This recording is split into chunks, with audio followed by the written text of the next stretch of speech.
જય શ્રી કૃષ્ણ. પર્યાવરણ મારો ધર્મ છે, જીવદયા એ જ પ્રભુ સેવા.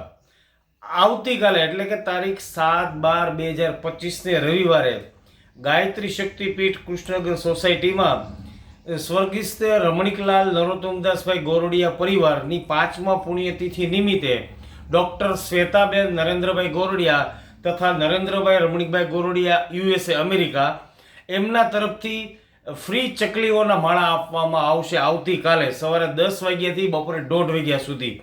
તો બધા ત્યાં પધારો. સાથોસાથ સર્વરોગ નિદાન કેમ્પ પણ છે, એમાં 10 કરતાં વધારે ડૉક્ટરો પણ આવવાના છે. તેમજ ડાયાબિટીસના રિપોર્ટ પણ કરી આપવામાં આવશે, કાર્ડિયોગ્રામના રિપોર્ટ પણ કરી આપવામાં આવશે. સાથોસાથ નેત્ર નિદાન કેમ્પનું પણ આયોજન કરવામાં આવ્યું છે. જે લોકોને મોતિયા હશે તો તેઓને બસમાં બેસાડી મહુવા ઓપરેશન કરાવીને ફરી વખત પાછા અહીંયા આગળ લાવવામાં આવશે. તો આ દરેક લોકો દર્દીઓ તેમજ પર્યાવરણ પ્રેમીઓ આવતીકાલે તારીખ 7/12/2025 ગાયત્રી મંદિર કૃષ્ણનગર સોસાયટીમાં સવારે 10 થી 1:30 વાગે પધારજો એવી મારી નમ્ર અપીલ છે. જય શ્રી કૃષ્ણ.